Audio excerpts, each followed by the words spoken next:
See, when from the yogic perspective, if you look at it, one important arm of yoga, which is called as Hatha Yoga, simply means Ha means the sun, Tha means the moon. Hatha means to bring a balance between these two forces. So, essentially, approximately 7 to 8 planets and the moon and the sun together have a significant influence on the making of life on this planet. This is how it is seen. In this, the sun, moon and the planet has the maximum impact. Well, the male population may be confused about it. I think the female population in the world, human population, has always been very much in sync with the cycles of the moon, and that's the basis of our birth and our existence right now. But apart from that, we do not see moon as just having some gravitational impact on us and its extra reflected light like this. We see moon as the basic element which holds Earth in its trajectory of rotation or the revolution around the sun. In the yogic sciences, we see that, I think today modern sciences are confirming this, that the moon as a satellite is moving away about 20 millimeters every year. And when it moves beyond a certain point, it will start… its impact on the life on this planet will recede. Out of that, human reproductive cycles will go off its normal cycle, and that is how humanity will end. That is how human beings will slowly go away. But above all, if the moon goes away, which inevitably it is supposed to do after many million or billion years, whatever that is, when it goes away, we see that the earth cannot hold its track of revolution around the sun. It will lose its balance and it'll also break up into pieces. This is how the yogic system looks at it. About its impact on our daily life, well, I'm sure you are aware of this. India uses largely the Hindu calendar is either a lunar calendar in some parts of the country. Wherever there is matriarchy, there will be lunar calendar.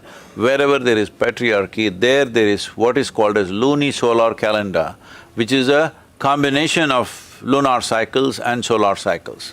Why this calendar is important is, see, today we are looking at calendar as just a number game of measuring how many days in a month, how many days in a year, or how many years in our life like this.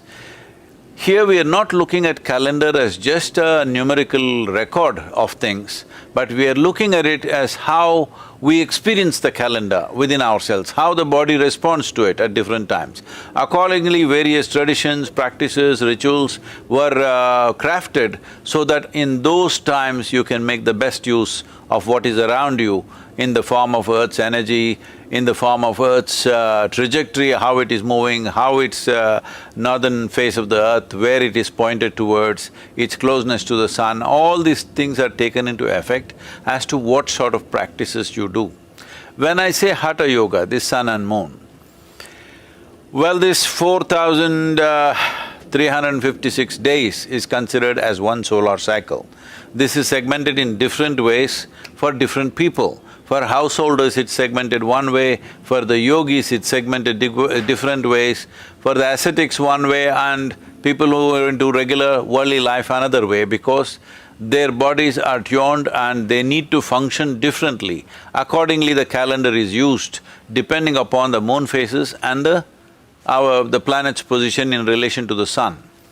Well, as we know, the moon is constantly showing only one face to us. Its rotation is synchronized with planet's rotation, so we're seeing only one face of the moon. This also is significant because the way the moon responds or the way the planet responds to the moon, there are very wonderful stories how they're always looking at each other. The moon never turns its back upon the planet. The day moon turns its back on us, we are finished. In case the moon turns its back on us, that means human reproductive system will go away and it's over. That means when the moon's rotation goes beyond a certain radii or certain circumference rather, then it will start showing the other face to you. When it shows the other face, that means the end of humanity has come. In a few years, it will go down. So, what impact it has on a daily basis? Well, it is not the moonlight alone. It is a whole… today people are talking in scientific terms of electrical charges, electromagnetic impact and other things. Well, I don't want to talk about it, that I'm not an expert in that, but in the yogic system, we have a lot of significance to full moon and new moon days, because those 2 days there are different types of practices we do. Ascetics usually do practices during new moon days. People in the family way of life, they will do all their practices during the full moon night because the impact is very different. There are variety of devices that we created at one time where, like through the full moon night, how to expose your spine to the moon, not allowing the moon to fall on the other parts of the body, a device so that a narrow crack which allows moonlight to fall only upon your spine, and how it reorganizes your system. 3 full moon nights like that could completely reorganize your system from ill health to health, for in women it was seen as from barrenness to fertility and various other aspects, and also in the mystical world, various levels of perception were always, connected with the moon. As you might have seen images, Adi Yogi, the first yogi, wears moon, a crescent moon, in his upon his head like a jewel. This is to indicate that he is at the highest level of perception, because human perception and moon are very connected. Well, today in terms of medical terms, the doctors, you must translate this, but I'm saying in medical terms, we may see it as there is a certain level of neurological stimulus. When I say neurological stimulus, why I'm talking about this is, see, as in the evolutionary process of life on this planet, of all the things, we are not the strongest creature on this planet, but we have the most complex and sophisticated neurological system. That's what renders us as really on top of the pile of the evolutionary system. So this neurological development is the most significant aspect of who we are. And the neurological development of the human being and how stimulated it is and how active it is and how balanced it is in many ways directly related to the phases of the moon, and there are very many ways in which people can make use of it to handle their various mental fluctuations and sloshings that they have. Many human beings go into tides themselves within their system because the whole oceans are going up, but 72% of our body is also water. So there is fluctuation in the system. It is just that generally, I know there are some studies saying on this day, people tend to become more imbalanced, or those who have anxiety and manic depressions go off control, this kind of things. I would like to say the moon is not causing madness. I'm saying this so that moon is liberated from this word. Lunar means if you say loony, people think you're mad, all right? So, moon does not cause madness. Moon just pushes up your energy in a certain way. If your quality is joy, you will become more joyful. If your quality is love, you will become more loving. If you are meditative, you will become more meditative. If you have mental illnesses, that also gets enhanced. Whatever is your quality gets enhanced because of full moon. It is not causing any one particular quality in us, it definitely does not bring about madness. It is just that it enhances who you are on that day. Whatever is your quality finds a larger manifestation. Because of that, maybe in the medical institutions, mental and other kinds of institutions, people may find some kind of exaggeration on those days. Wow. Well, thank you for that. So that there's clear description of yoga's influence, or at least the influence of the moon, the relationship between the moon and human physiology is clear in yoga philosophy, right? And so, and almost even more intimately connected into our everyday lives than we would ever think, right? Most of our, at least in North American culture, most people hardly recognize that there's a moon outside. Now that's So, because they went to the moon, you know, that's a problem. maybe when we start, traveling to the moon as like a, I don't know, as for leisure, it'll be more in minds the importance of it. But you also mentioned in your writings that practices from the yogic tradition that specifically are meant for maybe spiritual practices, tying your behaviors on this planet, your spiritual practice. How can a spiritual practice on this planet be influenced by a rock in the sky up there? Is that really a possibility? And if so, how is it interacting with your physiology, at least from the yogic perspective, right? So there's 11-day cycles where there's fasting. It's related to that kind of practice of working with your gut. So I'm really curious about how that may relate to a spiritual experience. Well, David, we are all this life, including you and me, are living on a rock here which we call as planet Earth, isn't it? It's just a rock for somebody else who is looking at us from elsewhere. So, about how it influences, I do not know what is the direction of studies which are going on, but I think from what I have heard from people, people are largely trying to measure changes in the brain activity and stuff like that. But it would be helpful because from my experience, I know that the maximum amount of change happens in your belly, in this region, which you call as the gut, because that is where the real change happens and it has consequences in the brain and the rest of the body. So, one important aspect of taking in the moon, there are practices in yoga where you can live like every day, in your experience, it's like full moon. The same full moon impact is on in your body on a daily basis. There's a whole lot of practices like that. So we say this is somebody has become like an eternal moon within himself, that is like a full moon, always. Because certain things can be done in the system, the impact that the full moon has on various aspects of your body, the cellular behavior in the system, this can be replicated on a daily basis simply by activating this dimension. Well, to give some background to that, see, who we are as life is a consequence of how this planet functions. How this planet functions is a consequence of its position in the solar system, and definitely the sun is a major powerhouse which fires everything, and the moon, which is a satellite by our understanding, but it has a significant impact on the production of life on this planet.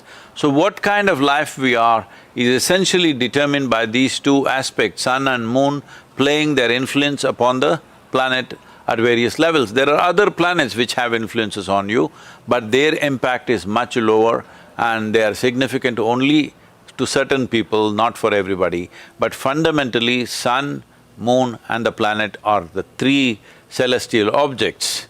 These celestial objects, moon, there is so much romance about moon, David just killed it, saying that it's just a rock in the sky.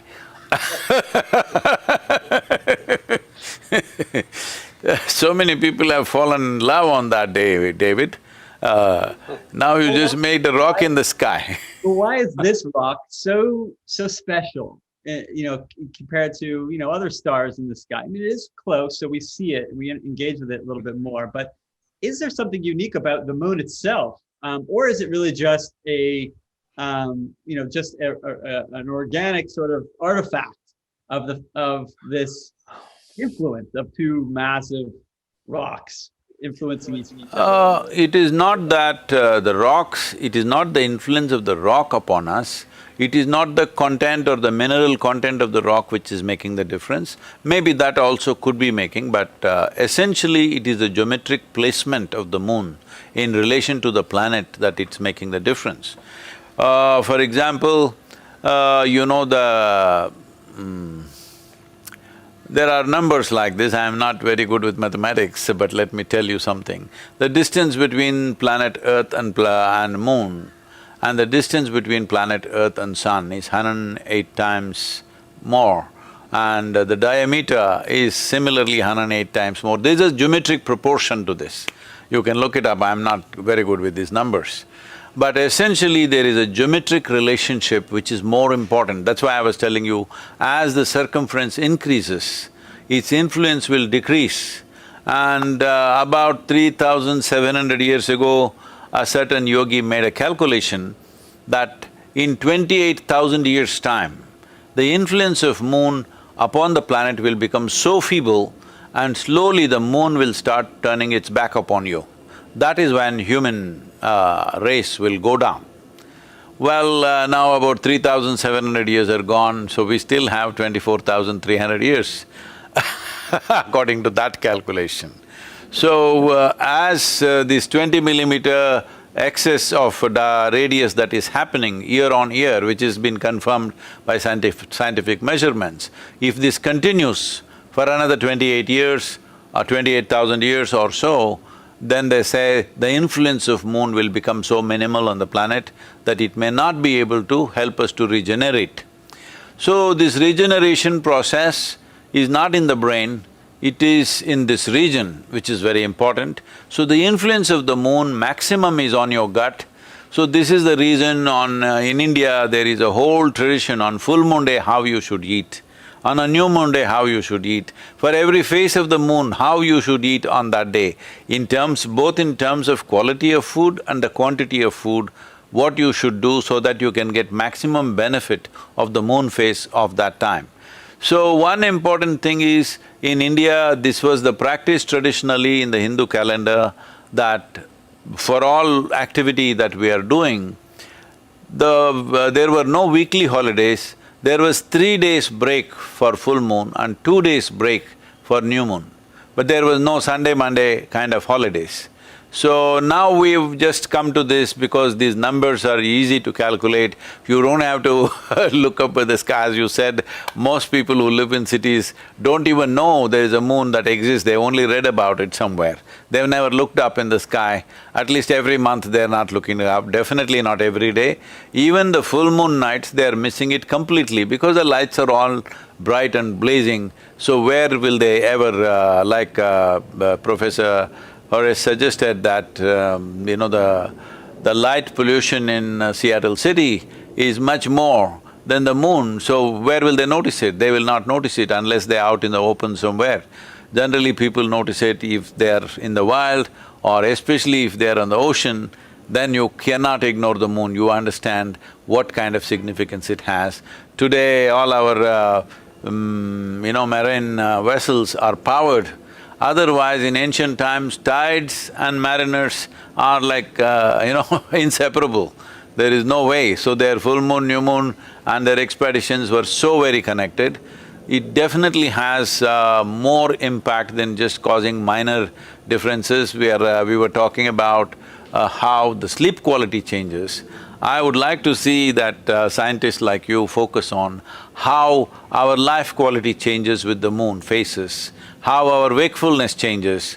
Why are we talking about sleep? Because I see there is a kind of a fetish about sleep in this country. To sleep well, to sleep well. No, to live well is more important than to sleep well. If you live well, you will sleep well.